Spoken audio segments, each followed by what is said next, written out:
Okay, so we are finally on the world map again, and this is where the game truly begins. So, I'm going to explain to you how Valkyrie Profile works. So, as you can see here, we are on the world map, and if you look at the bottom left hand side of the screen, it says chapter 1, and then it says period 0 out of 24. Now, the 0 means that we've used 0 periods, and there's 24 periods in chapter 1. Now what periods are essentially like your turns on the map. So basically when you're on the world map, you can move around freely and nothing really happens when you're moving around freely, like time is frozen in place, but you can just roam around freely if you please. But pretty much any decision you make when you are on the world map screen is going to cost period points. So anywhere you decide to go in the world map, like any place, is going to cost periods. As you can see here, this is a town over here. This is Artolia, where Arngrim was recruited. And if you look on the right hand side of the screen, it says period 1. Now, what this means is that if we were to enter Artolia, it would cost us 1 period point. And if we go up here to the Artolian Mountain Ruins, which we've just been in, it would cost us 2 period points. But there's more, because there's also spiritual concentration. And spiritual concentration is what happens when you press start, and it's basically how you unlock new areas, and it's also how you find new Einherjar. So basically, the only way to truly access new areas on the world map is by doing spiritual concentration, and it's also the means of acquiring Einherjar. And this also costs periods as well. So in total, it costs 3 periods to recruit an Einherjar, because entering a spiritual concentration is going to cost periods as well. And I shall demonstrate this right now with our first Einherjar, who should be it should be an Einherjar, because, and here's the thing, I want to say just before I demonstrate this, I had to reload the entire game and restart the playthrough from scratch. Now, I'm not saying that you have to do this, I'm just doing this for a reason. Now, every time you start a new game in Valkyrie Profile, you are essentially generating a seed in which this game's spiritual concentration will essentially be randomized based on the seed. So the seed you generate ultimately impacts how the spiritual concentration will go and the order in which you will unlock characters and dungeons. But there's something really important at the beginning of this game that has to be mentioned, and that is the fact that there is a dungeon in this game called the Cave of Oblivion.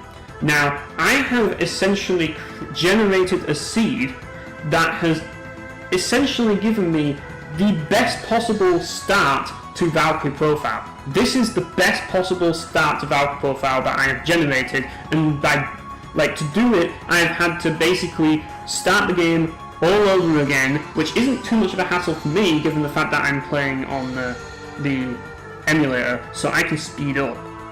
But if you're playing on a PSP, it's probably going to take a while. But for the sake of showcasing this, I decided that I would generate this so that I could showcase something that you can do really early on if you get lucky. And before we do this, I'm going to have to do the spiritual concentration, which will lead us to the Einherjar Lelowin, and that's basically what we're going to do first. So without further ado, let's do our first spiritual concentration.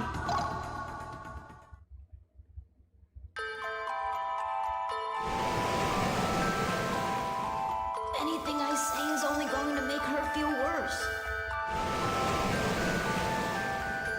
No, that's out! I can't stand it! Stop it! Somebody stop it!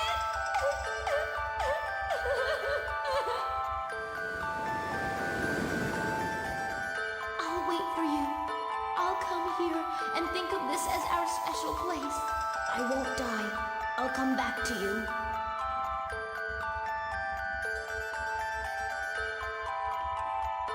And we're going to Chrome on for rain. So, as you can see, in the bottom left-hand corner, it now says period 2 out of 24. That means that we've spent 2 period points to do that spiritual concentration.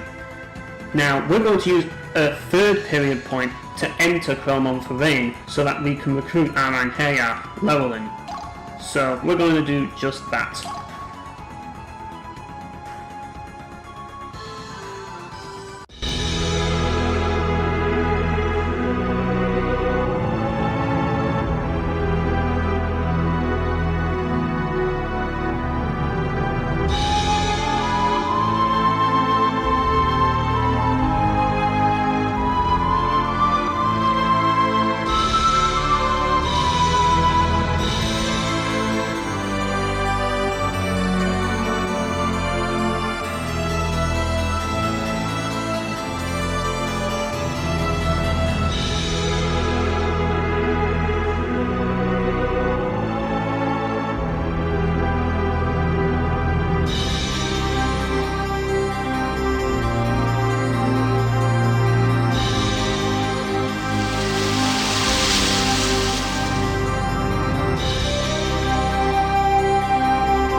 But have no fear, Valkyrie is here, and Valkyrie is going to save the day.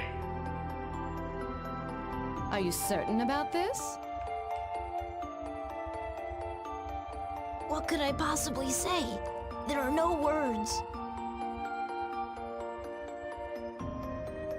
If you believe that we cannot do anything for you humans, then you are mistaken. Huh? The death of a loved one. For they that remain, the wounds grow deeper and deeper. They that remain grow weaker and weaker, an agony incomparable, their hearts in bondage.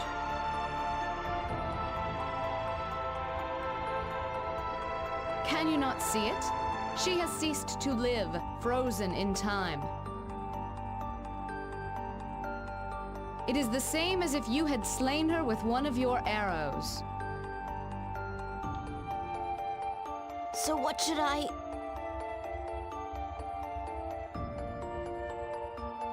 There is no need to pretend, simply do what you can.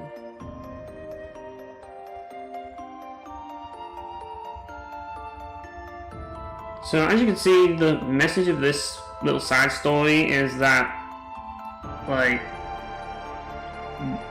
death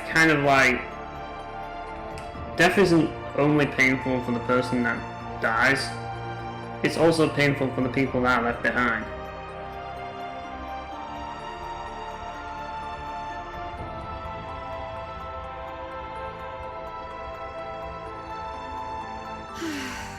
This is not my task. I am no goddess of love.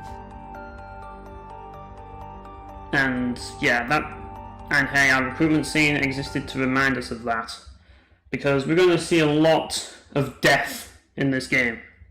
A lot of death, especially given the fact that we are recruiting dead people to serve Odin in the war. So we're going to see a lot, and I mean a lot, of death. And because of that, we are essentially like going to see death from many angles.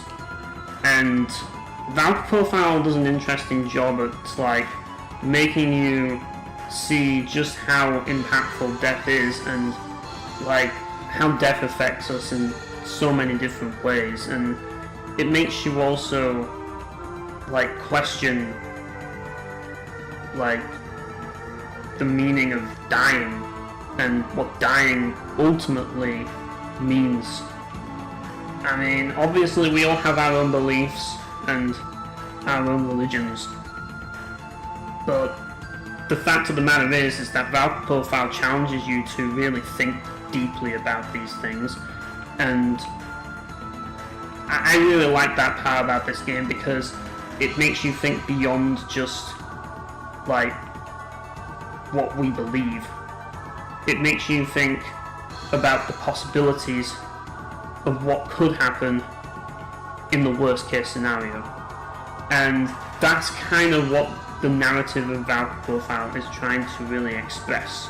It's trying to really express like death in a way that isn't usually expressed in video games, which is what makes it unique, because you see it in so many different ways, but you see so many other things that more than just the death of people. You see so many things in this game that really have you questioning things and really make you like, it really makes you reflect on a lot of things.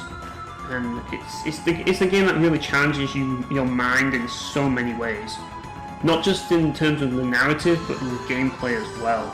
Like, this game is one of those games that will really get you thinking, and it's one of those games, well, franchises that leaves you with more questions than answers, and that's kind of the way Valkyrie Profile is, really. And if you expect it to be anything else, you're playing the wrong game. Like, this is what you're playing it for. You're playing it for those questions. You're playing it to ask questions, to find more questions, and to challenge yourself. You're not playing it to get closure or to like find answers, because you're not going to get them in this game. Now, you could argue that in the sequel you may be able to get some closure, but even then, like, even the sequel gives you more questions than it does answers. And that's one thing that I always found interesting about this series in general, just the way that it focuses on this. And it's one of those things that is so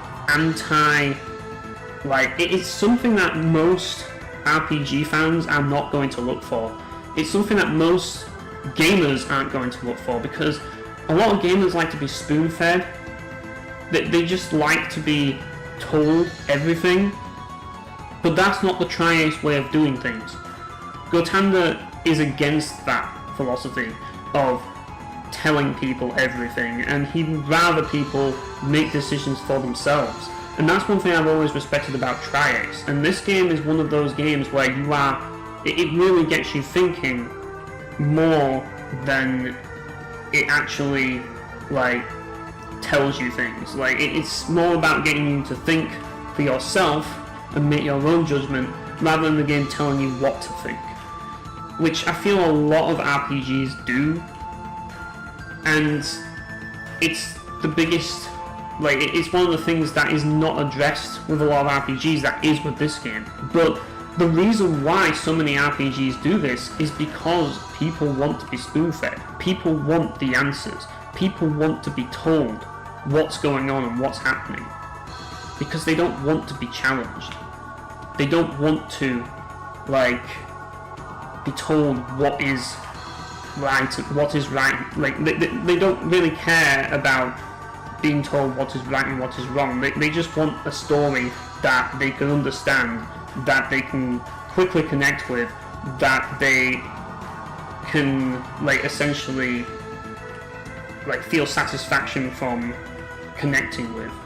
And this isn't a game that gives you that instant satisfaction, and it's not a game that really gives you that gratification, and it's not a game that makes you feel like experiencing its narrative is fulfilling in terms of you get what you want out of it, because you don't get what you want out of Valkyrie Profile. But that's not a bad thing, because that's what makes Valkyrie Profile unique. The fact that it dares to do what so many games do not. I know I've gone on for this tangent on this whole thing, but it's so important that people understand that going into this game, because it is what ultimately separates it from the rest. But as you can see, we have used 3 periods. So the next thing I want to do is I want to go to Artolia.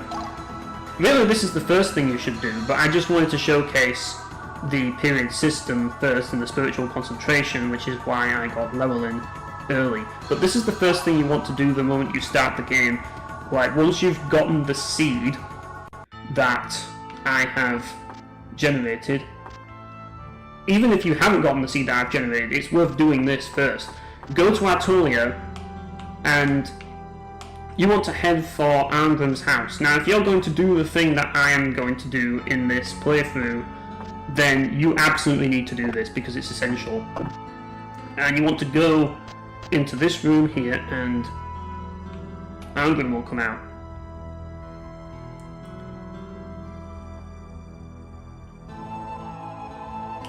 And he gives you the Dragon Slayer, which is totally not a reference to Berserk. I mean, come on, And I find it interesting how he says his father gave it to him. So, is he saying that his father is Guts? You see what I mean? I mean, obviously, it's not, because they don't own the rights to Berserk, and I'm pretty sure that's I mean, yeah, we're not going to talk about the phone game where Guts had a cameo appearance. There's no real connection between Valkyrie Profile and Berserk. But it's interesting to think about. It's interesting to pretend that there is. In which case, it kind of makes you ask questions of is he the son of Guts? Is he? Could Valkyrie Profile take place in the same universe as Berserk? It's just fun little things like that are just obviously not true, but it makes you think, you know what I mean? But anyways, yeah, with the Dragon Slayer, and this is something that I also need to explain. As you can probably tell with the whole seed thing, this game is very RNG heavy, and I'll explain just how RNG heavy this is. Because if you look here, it says at the bottom 5% chance of breaking. Now, the two-handed sword does not have a 5% chance of breaking, but the Dragon Slayer does. So if you equip the Dragon Slayer on Arngrim, which I'm going to do right now, and you attack with Arngrim, with every attack it has a chance to break. So yeah, you're probably thinking, why use it? Well, the thing about it is I'm going to need the Dragon Slayer for what I'm going to do. As for Valkyrie, make sure she is equipped with the Jeweled Blade Grimwrist. This is vital. This is absolutely vital. If you don't do this, then it's going to be very problematic for you, because you're going to be fighting a monster that essentially is going to be a lot harder if you don't have this equipped. As you can see here, it has lightning and death on it, so yeah, this is a very important weapon for what we're going to do. Now, we're going to do a spiritual concentration, and this should unlock our first dungeon, which is the first place we want to go in our playthrough. Now, if you don't have the same seed I am, you will not get this dungeon. And you will not get this dungeon in this specific location. I will explain it when it's done, anyways.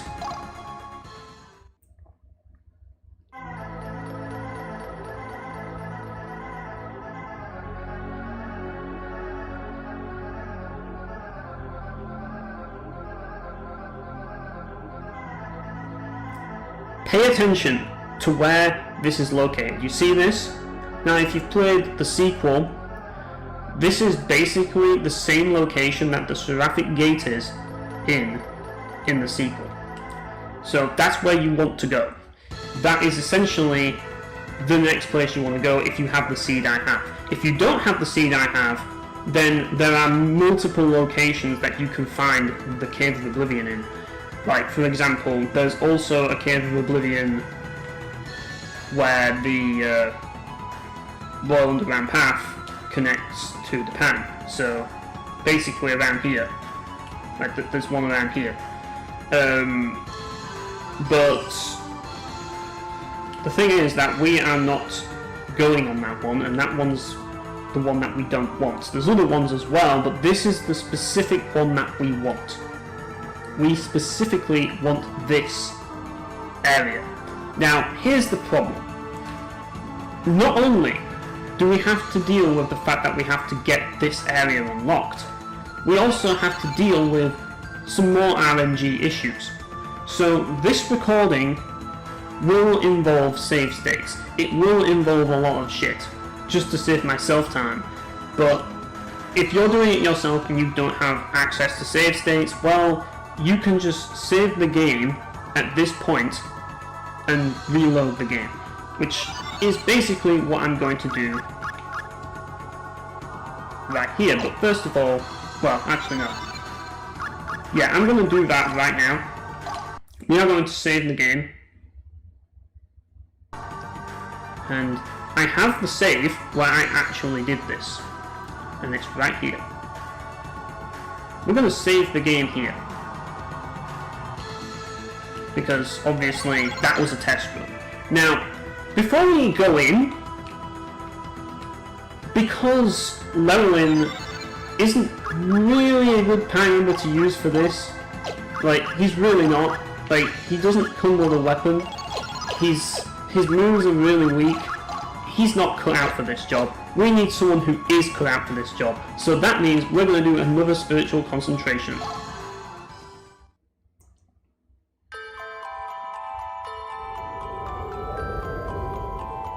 Being picked was this flower's destiny. Destiny? Do you know what it's called?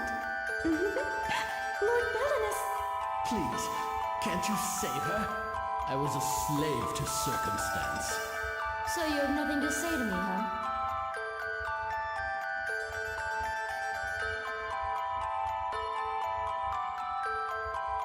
And this will take us to Lassen, where we will get the other Anhaya, and you will find out soon.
Yeah, that should say a lot right there. I do not speak their language, so there's clearly some xenophobia going on here.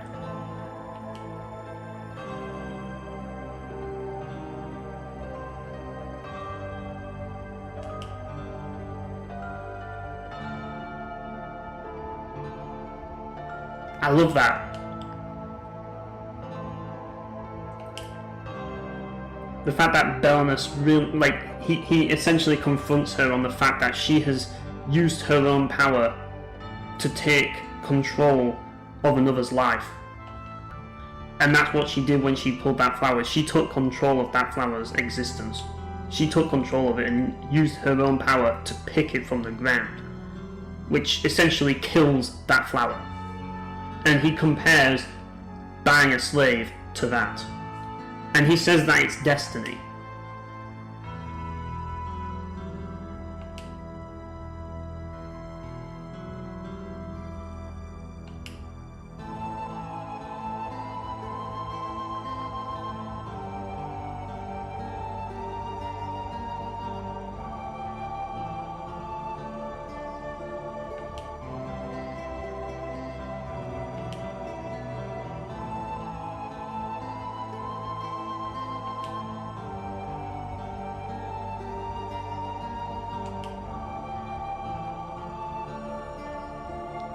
So yeah, as you can see, Belnus comes from a noble household, and he's very privileged, whereas Asuka, well, she's clearly a foreigner who has been...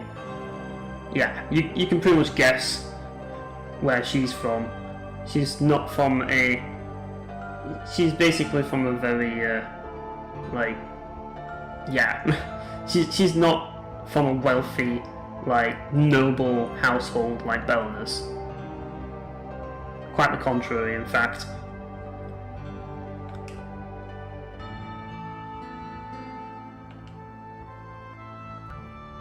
But luckily for her, Belnus is a kind man. And he's a true gentleman, so... Yeah. And I love how these guys wear sunglasses in the Middle Ages. The freaking slavers wearing freaking sunglasses. It's just stupid, but, you know. Destiny? Was it destiny that killed my wife and Maria?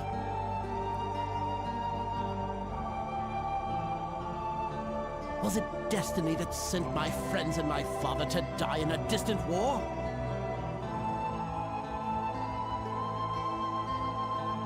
Is it the reason I am here now?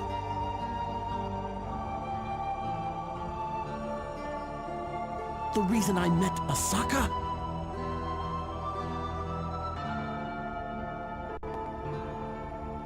Yeah, as you can see, he's starting to question what he just said now.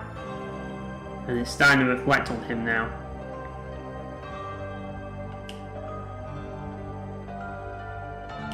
So if you think about it, both of them learned a lesson today.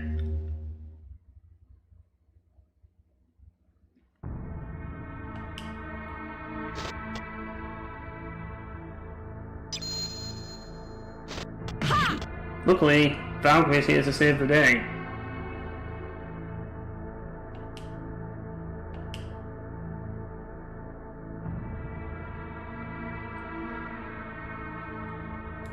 Uh-oh.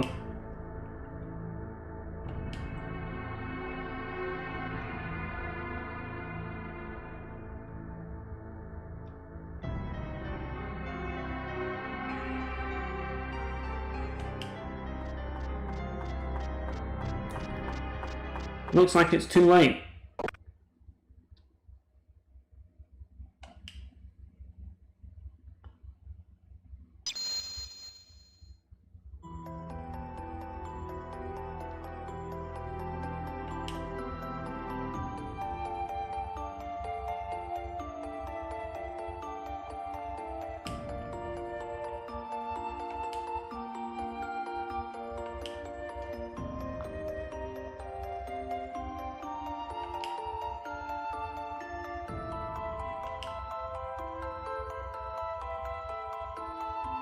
You can probably guess.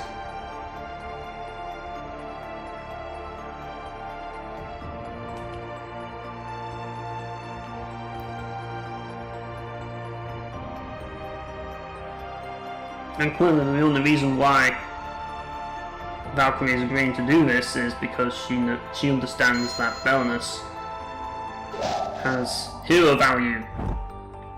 So she can use him, pretty much. The gods can use him, so it's worthwhile for Lenneth to use the soul transfer ability to bring Azaka back, because she's useless to the gods, so yeah, they don't need her. But he's useful, so he's better off dead. Let us go.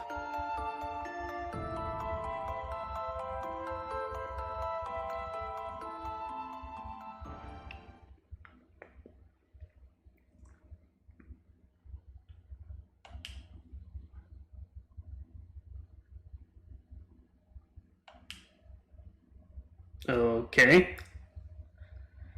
And as you can see here, it mentions the forces of Beliza. Now, there's a lot of different factions in this game. There's a lot of different lore, a lot of different sub-stories, subplots, everything. Like, the best way to describe the Valk Profile series is, like, there's just so much going on. Like, so much going on. Like, there's so many different factions, so many different, like, groups and organizations and everything else. The world building in this game is immense. Too immense. Like, way too immense. Like, most of it isn't even going to be that important, but it's emphasized nonetheless. In a way, Valk Profile, it's kind of like, I know this is going to be a weird comparison, but it's kind of like Elder Scrolls Arena in the sense that in Elder Scrolls Arena, even though, like, it's obviously an older game and it has more limitations because of it, Elder Scrolls Arena takes place throughout Tamriel. So you can essentially, technically, like, it covers the entire world. Whereas then you have Valk Profile 2 Silmeria, which is kind of like Daggerfall or Morrowind or Oblivion or Skyrim, which is like, it's just a small piece of that world, but it's fleshed out, if that makes sense. And the same goes for Covenant of the Plume. Like, Covenant of the Plume focuses mostly around Artolia and stuff going on around there and, like, the south. You know, so it's like that. But the difference is, I'm not talking about the world itself. I'm talking more about the subplots, because the subplots in Valkyrie Profile, like, they are definitely, like, there's a lot of different ones, but they aren't as fleshed out as, like, the main plot of 2 and Covenant of the Plume. So if you want a more fleshed out story, you're not going to get it with Valkyrie Profile. But you will get it with 2, but you've also got to bear in mind that it is also a Valkyrie Profile game. Personally, I prefer 2, as you all know, and a lot of that has to do with the fact that it has a more fleshed out story. But you've got to remember that Valkyrie Profile 2 is merely a subplot of this game. Like, it is merely a mere subplot of this game, and that is it. Now, does it have other moments in this game that are important? Like, before playing 2, yes, but I wouldn't say that, like, this game has a lot of, like, I wouldn't say that this game as a whole connects with 2. Only a small portion of this game connects with 2, and only a small portion of this game connects with Covenant of the Plume. There's so much going on in this game. it is insane just how much is going on in this game. Like, and it's like there's so much of it, but not enough time to fully flesh it out. That's the best way I can describe it. It's a huge lore dump, and to some degree it's fascinating and it's interesting, but at the same time, it's kind of like, because you've got this huge lore dump, it's kind of problematic in a way, because like there's just so much information to take in all at once. And I think that's kind of the thing about Valkyrie Profile that makes or breaks it. You've got to be willing to like want that. You've got to be willing to want the world building, and that has to be the main thing you're looking for, because the narrative just isn't going to carry this experience. But there's still some goodness to be found within the labyrinth that is Valkyrie Profile's narrative. You just have to seek it out, and you have to like dissect each of the sub-stories and the subplots. Do they connect? Well, that's not an easy answer to give, because they don't inherently connect with the overarching plot of the game. But the thing about it is that, and the thing about Valkyrie Profile as a whole, is that it's each and every Einherjar backstory and side story or subplot is there to make you feel something. And that's ultimately the core of what Valkyrie Profile is trying to achieve. It's trying to make you question things and feel something. That's the whole point of what it's trying to do, narratively speaking. But anyways, we have everything that we need to do what we need to do in the next dungeon. But there are a few things that I do want to do before we actually go there. So, as you can see, we have skills in this game.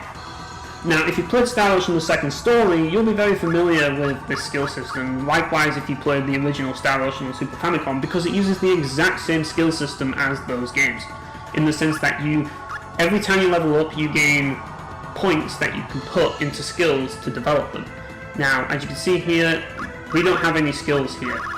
Now, if you played Valkyrie Profile 2, then you'll probably be glad to know that there is sort of like skills that you can set, but the thing that's interesting about this game is that you have skills that are just passive skills that you do not have to set. They just permanently increase your stats. So there's no limit to like what you can do in that regard. So you can just basically like put points into any skill you want, basically. And as you can see, with these skills, you don't have to apply. They are just permanent things that you keep, and you don't have to equip them. So with Valkyrie Profile 2, you had the CP capacity, which essentially limited how many skills that you could equip in the game. In Valkyrie Profile, CP is actually the points that you put into the skills. So what we're going to do right now is we're going to level up Arngrim's Fight skill. And we've leveled that up to level 5, and yeah. Obviously, this isn't necessary to do right now, but I'm just doing it to show you that you can do it. Another thing that you'll probably want to do as well is you'll probably also want to level up Jolanda's survival skill, because her health is really low, but we'll do that later. What we want to do first is we want to go into the Cave of Oblivion, and we also want to make sure Belenus is in the party, because he is crucial to making this work, and we want to equip him with something decent, because he's got no gear, but we do have an Antler Sword left over because we equipped the Brimlist. So because of that, he can actually do some decent damage. I should also note that before we go there as well, I know I'm basically not saying anything, visiting towns in Valkyrie Profile, outside of getting items like the Dragon Slayer and the Einherjar, is completely pointless. Sure, you can talk to NPCs in the town, but there's really no other reason to go there, and there's nothing to do in them. And given the fact that towns cost period points to access, it's basically not worth entering towns at all in this game. With the exception of Camille Village, and there's a reason why, but that's a unique town. That's one of the few towns that you probably do want to go into for a reason. But we're not going to talk about that right now. And you don't really need to go there. It's just something that you can do there, which you'll find out eventually. But towns in this game are basically completely pointless. You don't ever need to go to towns once you've got like all the items that you get from like visiting them the first time, and once you get the Einherjar, then you don't need to go to those towns again unless you need to get another Einherjar from the same town. So just simply going to a town and roaming the town, it's just a waste of time and just wastes periods, so why do it? You know what I mean? And that's the fatal flaw of Valkyrie Profile. Because towns cost periods, there's not only is there no reason to go to towns other than to get specific items and those Einherjar, which, like, I'm not saying that you buy those specific items, I mean, like, find specific items like the Dragon Slayer and that part, like those types of things.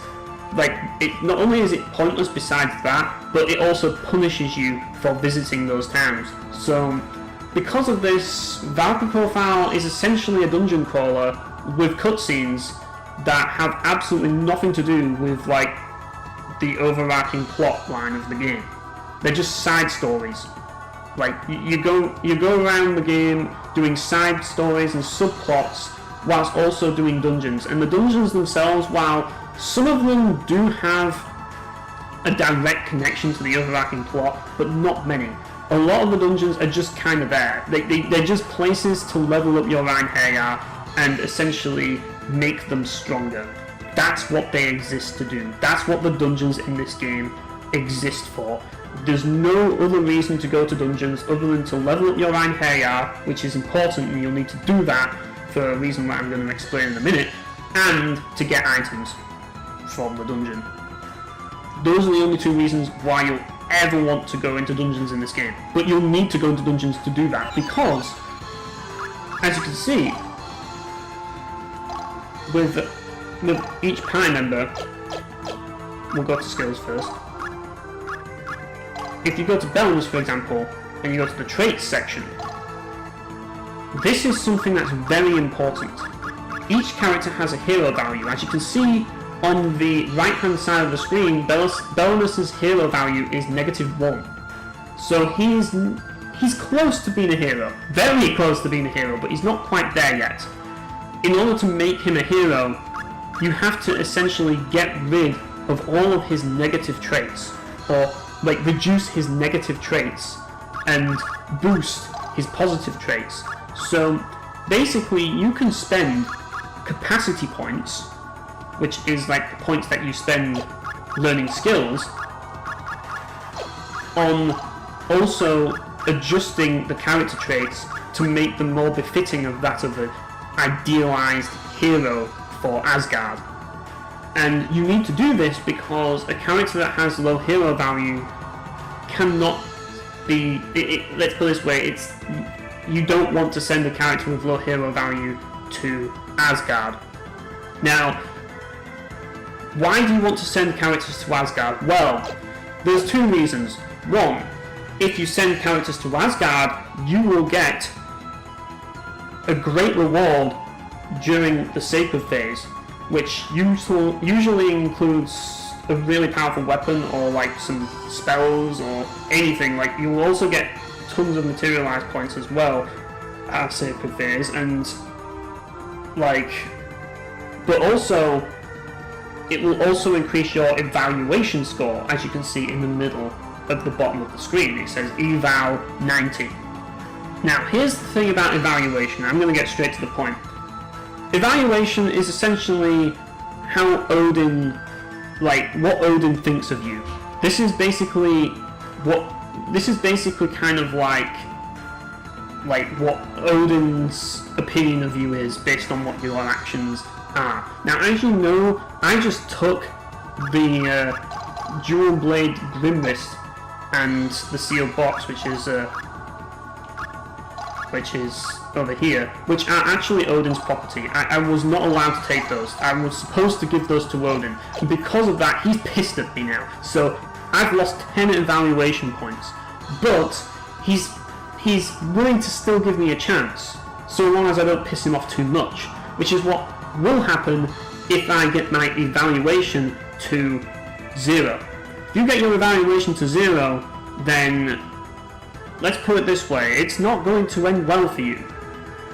But having your evaluation capped at 100, which is the maximum you can get, isn't necessarily going to benefit you either.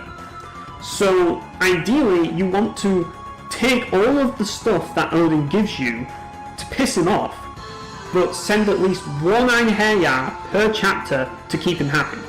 That's what you want to do to make sure that he's kept happy and that he doesn't get angry at you.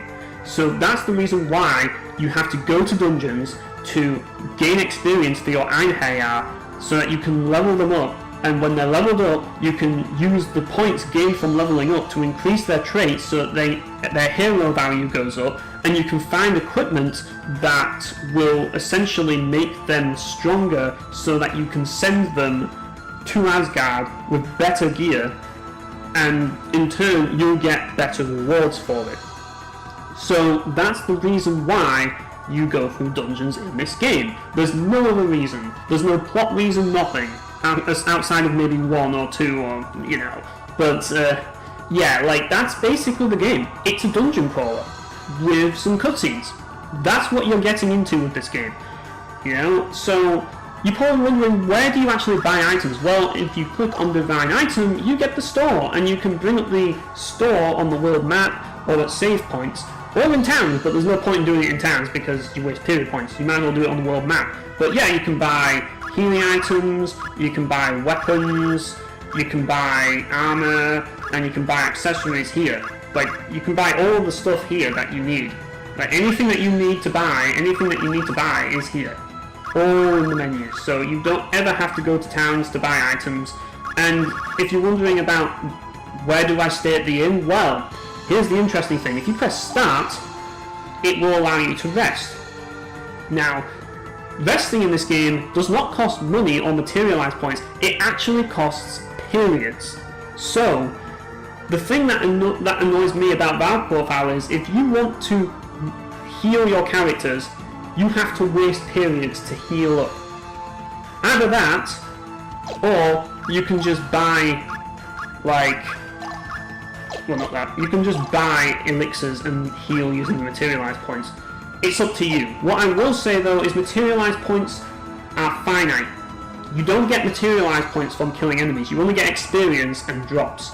However, the thing that is interesting is that if you do get a drop from an enemy, you can convert that drop into materialized points, which is essentially the only way that you can acquire them. Either that or items that you don't need that you can find in a dungeon, you can sell them, like this Eye of Heaven. We'll probably never need it, so we'll probably end up selling it at some point, but that's basically how the shopping works in this game. And yeah, other than that, as you can see, that's the game, pretty much. So we need to actually get on with the game now. And this is where things are going to get really complicated. Because now we're doing the freaking Cave of Oblivion. And yeah, I'm going to save the game again. Just so that I can reload it.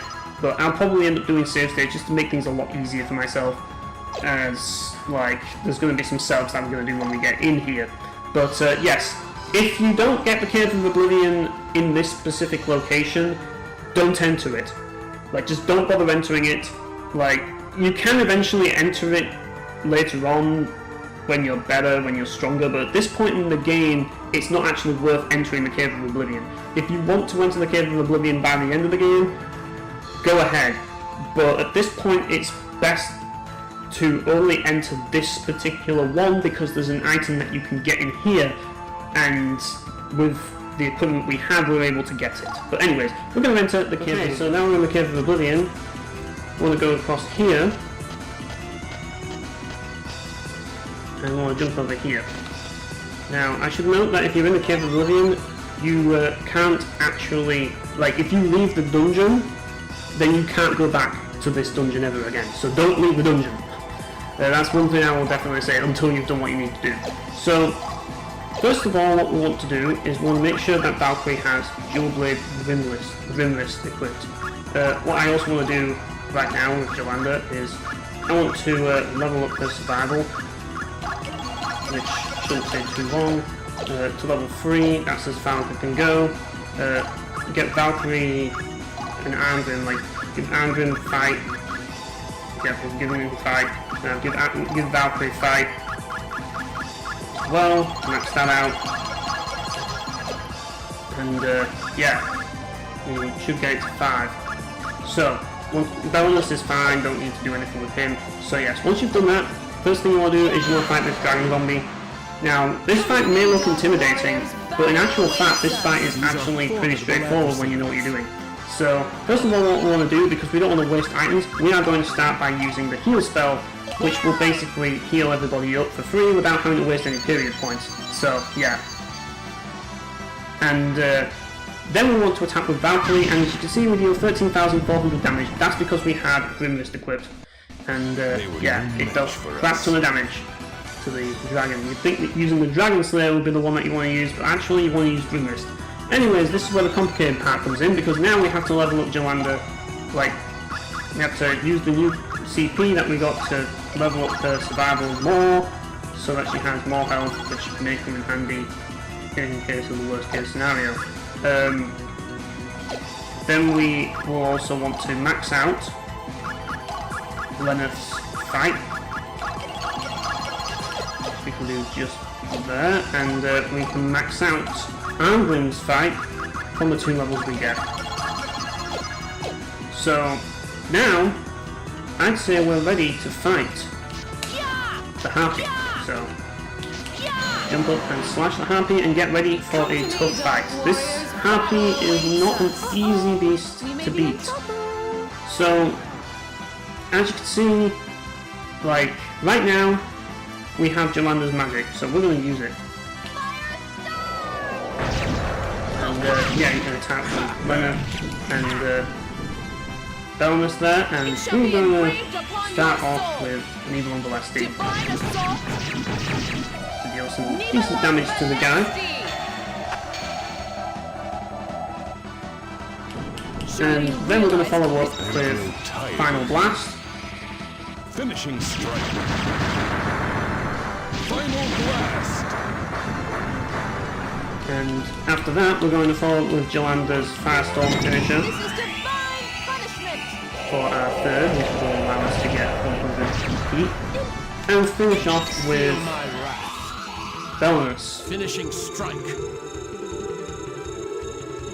Extreme Void. And his Extreme Void, which deals some nice damage. So we've already taken half of this guy's health off already. And thankfully the Dragon Slayer has not broke yet, and he's always used his Reflect Sorcery on his first turn. He won't use it on the other turn, so you gotta bear that in mind.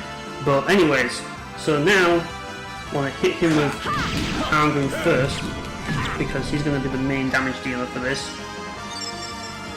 And yeah, thankfully it hasn't broke, but now he's hit Lenneth, so we won't have the luxury of using her for this, but we can still use Belnus. And yeah, he's bent on killing Lenneth, unfortunately, which is really going to be annoying. But what we can do is we can use Heal Spell to heal Lenneth up. And also heals Jolanda's health up as well, which means that she now has 1,700 health, which is going to be handy. So, we're going to hit this guy a few more times. And unfortunately he decides that he's going to use Thunder Strike. This is the most annoying move that he uses in the entire fight. What we want to do now is we want to use an elixir. We want to make sure Valkyrie does not die, in case he decides to follow up with that one move again. And yeah, we can attack with Lenneth, and Arngrim. And look, we got a treasure chest. That's important.